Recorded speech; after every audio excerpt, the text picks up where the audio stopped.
안녕하세요, 여러분. 한국사 교사 남유리입니다. 자, 지난 금요일날 첫 번째 모의고사는 잘 쳤나요? 아니면 혹시 망했나요? 괜찮아요. 우리 고3 때까지 앞으로도 모의고사는 13번 남았거든요. 그러니까 조금씩 해서 조금씩 성적 올리면 돼요. 만약에 문제 풀지도 않고 그냥 바로 찍어버리고 끝난 다음에는 뭐 시험지를 쫙쫙 찢어버리고 했으면은 뭐 여러분의 앞으로의 인생도 어둡겠지만 열심히 풀고 나서 문제지 놔두고 그리고 틀린 문제 한 번 더 확인하려고 이제 준비하고 있는 애들, 공부하고 있는 애들은 밝고 희망찬 미래가 기다리고 있습니다. 그러니까 우리 같이 열심히 해요. 자, 그런 의미에서 여러분의 아름다운 미래 만들기에 선생님이 함께 동참하기 위하여 금요일날 쳤던 4월 모의고사 문제 일부를 우리 중간기말 문제에 반영하도록 하겠습니다. 너무 싫어하지 마세요. 자, 모의고사는 정말 핵심 중에 핵심 내용을 가지고 만든 거거든요. 그러니까 절대 우리는 모의고사를 무시할 수가 없습니다. 우리 다 같이 잘 되자고 하는 거니까 여러분 욕하지 마세요. 자, 그럼 우리 모의고사는 일단 둘째치고 지난 시간 형성평가 답을 또 한번 풀이해 볼게요. 여러분 이번에도 여러분이 줄줄이 낚였습니다. 심지어 오답률 49% 문제도 있었어요. 그러니까 풀이 영상 안 보고 넘어가지 마세요. 내신 성적 향상에 큰 도움이 됩니다. 그리고 여러분 문제 풀어봐서 알겠지만은 우리 토지조사 사업 그게 이번에 모의고사에 나왔었잖아요. 꾸준히 공부하는 애들은 도움이 될 거예요. 그리고 이미 알고 있는 애들은 알겠지만 저는 딱 수업 시간에만 영상 공개하고 1시간 지나고 나면은 영상 내립니다. 그러니까 제 시간에 출첵하고 그리고 같이 공부하도록 합시다. 자, 그럼 1번 문제입니다. 1번. 일제의 토지조사 사업은 근대적 토지 소유권 제도를 확립하는데 주 목적이 있었다. 자, 여러분 왜 이렇게 많이 틀렸죠? 여러분 반항하는 건가요? 아니면 저를 연맥이는 건가요? 자, 이 문장에서 잘못된 부분은 어디예요? 그렇죠. 일제의 토지조사 사업이 근대적 토지 소유권 제도를 확립하게 된 거는 맞아요. 그런데 그게 주 목적이에요? 아니란 말이에요. 주 목적이 아니란 말이에요. 오케이? 여러분 만약에 내가 여러분 형성평가 틀렸다고 한 개 틀릴 때마다 10대씩 때려. 뭐 5개 틀리면 50대 때리는 거겠죠. 막 미친 듯이 때리면서 이게 다 니네 잘 되라고 하는 짓이다 라고 하다가 니네 다리가 부러졌어요. 그러면은 내가 진짜 그거 니네 잘 되라고 때리는 거 맞아요? 아니잖아요. 그냥 말만 번지르르하게 하는 거잖아요. 여러분 그게 잘못된 거라고 하는 거를 알면서 왜 일본이 말로는 겉으로는 표면적으로는 우리 민족을 위해주는 척 근대적 토지 소유권 제도를 확립하기 위하여 토지 조사 사업을 하였다라고 하는데 이렇게 많이 속았어요? 절대 우리는 일제강점기에 대해서 배울 때 표면적인 겉으로 이해만 하면 안 됩니다. 그 사람들의 내면, 왜 이렇게 표현을 했지? 그 속마음을 알아야 된단 말이에요.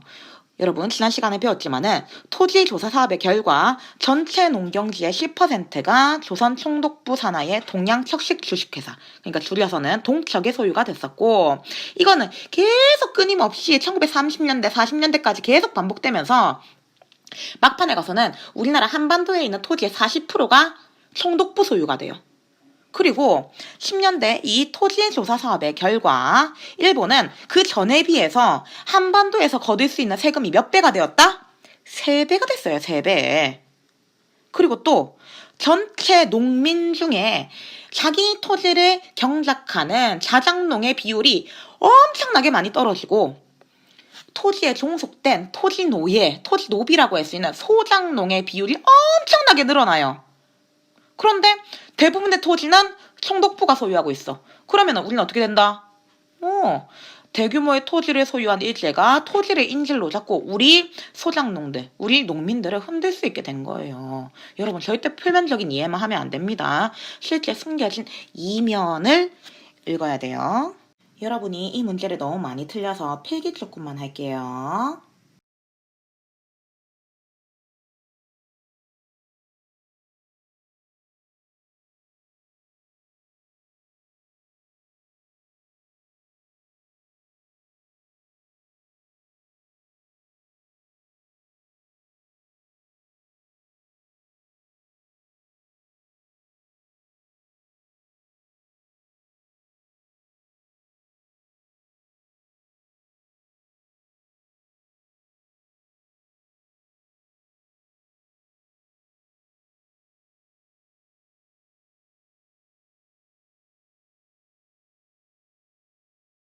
2번 문제입니다. 1910년 일제는 한국인의 산업활동을 억제하기 위해 회사 설립을 총독 허가제로 규정한 회사령을 공포하였다.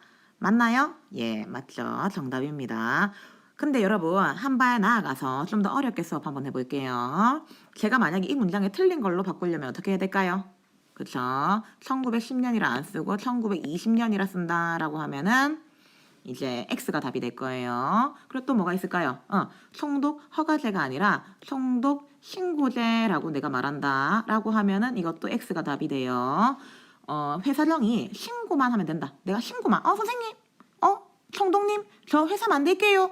이렇게 하면은 누구든지 회사를 만들 수 있게 되는 거는 1920년대에 대한 설명이에요. 알겠죠? 자, 넘어갑니다. 3번 문제입니다. 3번. 토지조사 사업의 결과 관습상 인정되던 경작권이 인정되면서 농민 생활은 안정적으로 변할 수 있었다. 맞아요? 아니죠, 여러분. 경작권 인정 안 됩니다. 농민 생활은 안정적 아니었습니다. 그래서 만주, 간도, 연해주로 떠나게 되는 농민들이 너무 많아졌고 한반도 내에 산다 하더라도 소작농으로 일본인 지주의 눈치를 보면서밖에 살 수 없었다라고 이야기했어요.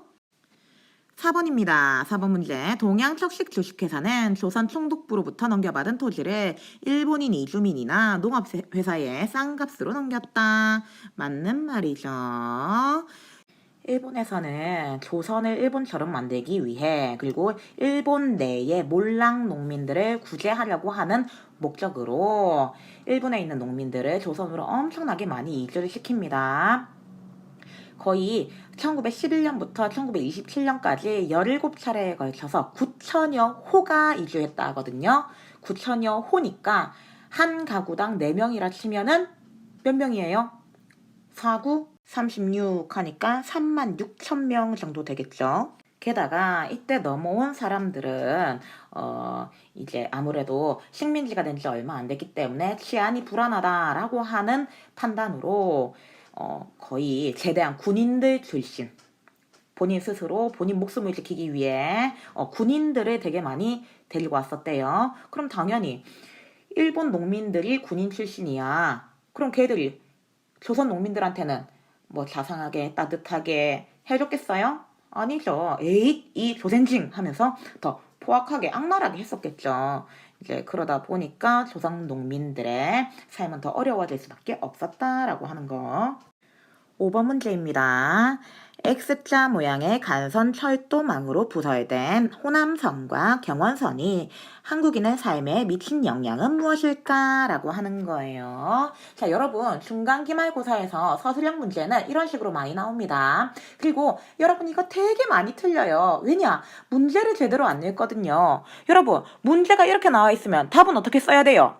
호남선은 이런 영향을 미쳤고 경원선은 이런 영향을 미쳤다라고 써야 되겠죠. 여러분 답은 바로 요겁니다. 여러분이 쓴 답 몇 개만 좀 볼게요. 비 내리는 호남선 이거 누구예요? 여러분 비 내리는 호남선 난 누군지 알아요. 오프라인 계약하면 좀 얼굴 좀 봅시다. 자 그리고 답 몇 개만 더 보면은 여기 경원선이 지하자원이 많았고 호남선은 쌀이 많았다. 이게 여러분이 어떤 의도로 쓰려고 했는지는 알겠어요. 하지만 경원선이라고 하는 건 철도를 말하는 건데 뭔 철도가 지하자원이 많아요? 뭔 철도가 쌀이 많아요? 뭔 말인지 알겠나? 알고 있으면 표현할 때 좀 더 구체적으로 좀 표현 좀 해주세요. 다음 또 이것 좀 한번 볼까요? 호남선 땡땡 쌀을 얻기 어려워짐. 경원선 땡땡 자원 얻기 어려워짐. 이것도 좀 애매해요. 뭔 말인지 알겠죠? 한국인이 어떤 변화를 겪게 되었느냐? 한국인의 삶에 어떤 영향을 미쳤느냐? 라고 하는 건데 약간 애매해요. 여러분 구체적으로 쓰라는 그런 말이에요. 자 그리고 또 맨 마지막 거 보세요. 한반도 중심인 서울 대전을 기축으로 하고 이로부터 한반도의 사방끝 부분에 서로 대각선으로 종관하는 방사선 모양의 철도망 모습이 갖추어지게 되었다. 완성을 의미했다. 그래요 여러분 어디서 또 그대로 베껴 적었네요 여러분. 근데 내가 호남선이 어떠하였고 경원선이 어떠하였는지 물어봤잖아요. 근데 이거는 철도에 대한 전반적인 뜻이기 때문에 이거는 또 정답이라고 하기 힘들어요. 뭐 문제 알겠나? 여러분, 서술형으로 답을 쓸 때는 구체적으로 써주고, 그리고 또 문장으로 써주세요. 이렇게 땡땡 뭐뭐 단어만 이렇게 쓰지 마세요. 뭔 말인지 알겠죠? 자, 그럼 이제 수업 시작할게요. 오늘의 수업 내용은 1910년대 국내외 민족운동은 어떻게 전개되었는가 라고 하는 거예요. 교과서는 170페이지입니다. 제목 밑에 보면은 또 나와 있죠. 1910년대 국내외 민족운동은 어떻게 전개되었는가 라고 하는 거 나와 있는데 여기다가 또 뭐 할까요? 그렇죠. 별 곱하기 이렇게 합니다. 자, 그러면 이제 수업 시작합니다. 자, 170페이지에 무단 통치하에서 항일 투쟁을 지속하다 볼게요. 본문입니다. 최응원이 이끄는 의병을 비롯한 우리 민족의 항일 투쟁은 계속되었다. 일제는 105인 사건을 날조하는 등 민족운동에 대한 탄압을 강화하였다. 애국지사와 일부 의병은 더 이상 일제가 지배하고 있는 국내에서 활동하기 어렵다고 판단하였다. 그리하여 활동 무대를 만주, 연해주 등 국외로 옮겼다. 자, 여기서 핵심은 무엇이냐? 결국 활동 무대를 어디로 옮기게 되었다. 그렇죠. 국외로. 하지만 너무 멀리는 말고 어디로? 우리나라 근처로, 우리나라 한반도와 지속적으로 독립운동할 때 소통될 수 있도록 근처로 옮겼다라고 하는 거 나와 있어요. 선생님, 왜요? 왜 옮겨요? 왜 굳이 우리나라 안에서 안 하고 밖에서 해요? 1910년대는 어떤 시기니까? 무단 통치 시기니까. 조선 태형령 있고 헌병이 잡아가던 그런 시기인데 아무래도 국내에서 독립운동 합법적인 범위에서 하기는 어렵겠죠. 그러니까 국외로 옮깁니다. 플러스 중요한 사건 나와 있네요. 105인 사건 나와 있습니다. 여러분도 105인 사건 자주 들어는 봤을 거예요. 하지만 자세한 내용은 잘 모를 수 있는데 가져와 봤어요. 볼게요. 1911년 일제는 안명근, 오잉? 안명근 이름이 왠지 익숙하지 않나요? 누구의 사촌동생일 것 같은 그런 느낌? 맞아요. 안중근 의사의 사촌동생입니다. 이 집안은 다 이랬어요. 독립운동가였어요. 그래서 그 사촌동생이었던 안명근이 독립운동 자금을 모으다가 체포되었다. 그런데 일본은 이걸 어떻게 조작하였다? 조선 총독 암살 미수 사건 진행하다가 체포된 것으로 조작하였다. 그리고 나서 잘 됐다 해가지고 안명근한테 전부 다 뒤집어 씌우면서 야, 너 어느 소속이야? 라고 하는데 소속 밝히겠어요? 고문해가지고 위조로 자백 받아냅니다. 그래서 민족의식이 유난히 높았던 황해도, 평안도 지역의 민족운동가들 600여 명 체포합니다. 요때 웬만한 사람들 다 들어가요. 여러분이 알고 있는 민족 대표들도 많이 들어가고 그리고 또 김구 선생님도 이때 잡혀갑니다. 자, 그리고 결론 1심에서 105인에게 유죄 판결을 내리게 돼요. 자, 그런데 교과서에도 나와 있지만 2심에서는 어떻게 된다? 99명이 무죄 판결 받았다 돼 있어요. 선생님 그러면은 큰 사건은 아니네요. 이게 워낙에 600명 중에 기독교인들이 많았기 때문에 미국하고 외교 갈등을 빚게 되었대요. 그래서 일본 입장에서도 미국이랑 너무 갈등을 빚으면 약간 또 좀 그러니까 그것 때문에 결국에는 나중에는 거의 다 무죄 판결을 받게 되었다고 합니다. 그리고 또 이 105인 사건은 중요한 민족운동 단체였던 신민회가 해체되는 계기였다라고 하는 거 기억하세요. 자, 국내에서 비밀 결사를 조직하다 볼게요. 국내 민족운동은 비밀 결사 형태로 전개되었다. 임명찬은 고종의 밀명을 받고 독립의금부를 조직하였다. 독립의금부는 일본 총리와 조선 총독에게 국권 회복을 요구하는 편지를 보내고 의병을 조직하려다가 일제에 발각되어 해체되었다. 이 임병찬이라고 하는 유생 양반이 만들었던 이 독립의금부라고 하는 조직도 이제 시험에 잘 나오거든요. 특징 좀 볼게요. 첫 번째 특징 무엇이 있었다? 고종의 밀명을 받아서 활동한 단체였다라고 하는 거. 양반 유생 출신이고 엄청 높은 사람이었어. 이 사람도 관직으로 보면은 이제 그러다 보니까 고종이랑 가까웠겠죠. 고종의 부탁을 받고 이제 독립의군부라고 하는 것을 조직 활동하였다.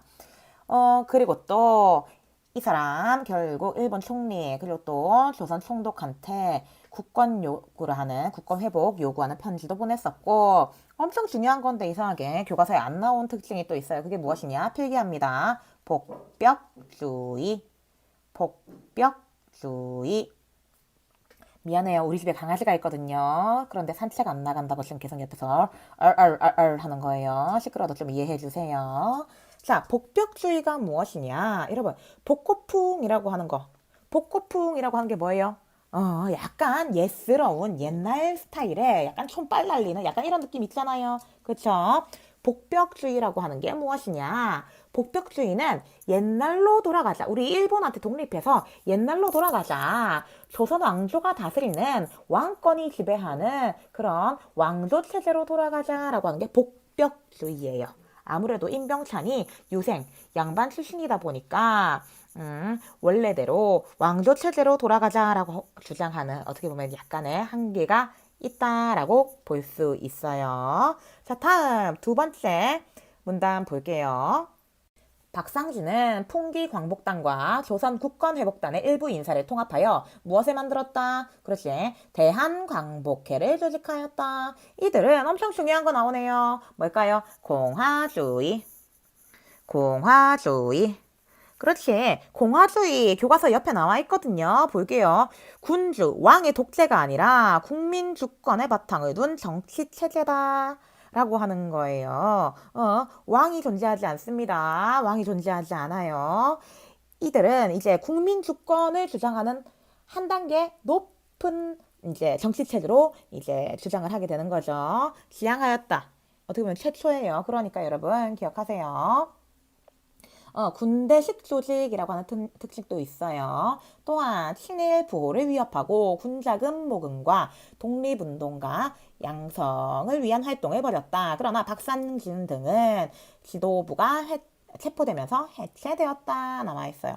이렇게 잡히면 해체되고 잡히면 죽고 잡히면 감옥 가고 하니까 아무래도 국내에서는 이제 독립운동하기 어렵습니다. 어려우니까 최대한 비밀 결사로 하지만은 숨어서 하지만은 그래도 어려워요. 잡히면 끝장납니다. 여러분 숨는 것도 대단했지만은 여러분 일본에 찾아내는 능력이 진짜 어마어마합니다. 자, 다음 문단 볼게요. 이 밖에도 교사와 여학생이 주축인 송죽회 여성의 독립정신을 고취하고 국외 민족운동가의 가족을 도우며 그리고 독립운동가들에게 독립군에게 군자금을 모아서 보내주었다. 평양의 기독교도가 결성한 조선 국민회는 무장투쟁을 지향하며 만주에 기지를 세우려고 하였다. 나와 있습니다. 자, 그럼 우리 170페이지 내용 요약 좀 해볼까요? 어떻게 하면 될까요?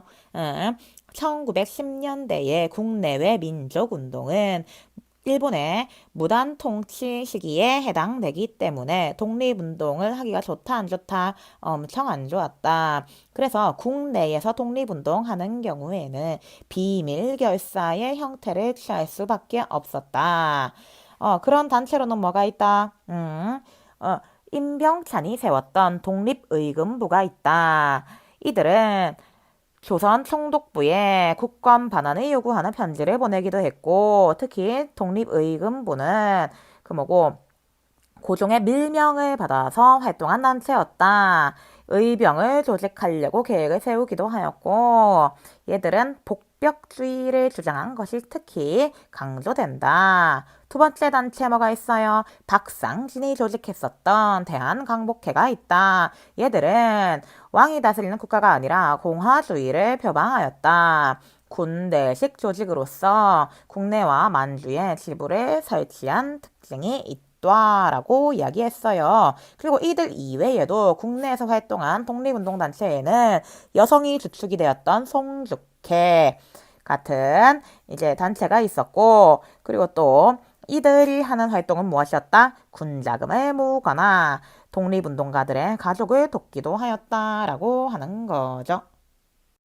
자, 171페이지입니다. 자, 여러분은 토하겠지만 오늘 수업에서 가장 핵심 내용이 바로 이 내용이에요. 그러니까 집중해서 읽어볼게요. 해외에서 항일 운동의 기반을 만들어 가다. 간도에는 일찍이 이상설이 용정촌의 서전서숙 김야견이 명동촌에 명동학교를 세워 민족교육을 실시하였다. 당연하죠, 여러분. 지금 있는 독립운동가들 다 죽으면 더 이상 이 다음 세대에는 독립운동 못할 수 있잖아요. 맞죠? 지금 당장의 독립운동만큼 중요한 거는 그 후계자들, 그 다음 세대들을 키워내는 거니까 교육에 매우 매우 힘을 드립니다.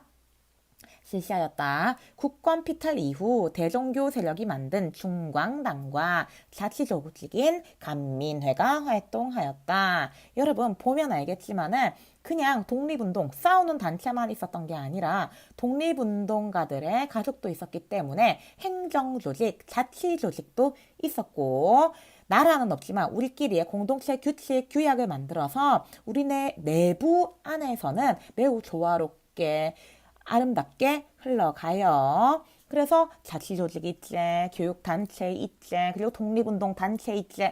어떻게 보면 이 지역이 하나의 국가체제로 흘러가는 거였어요.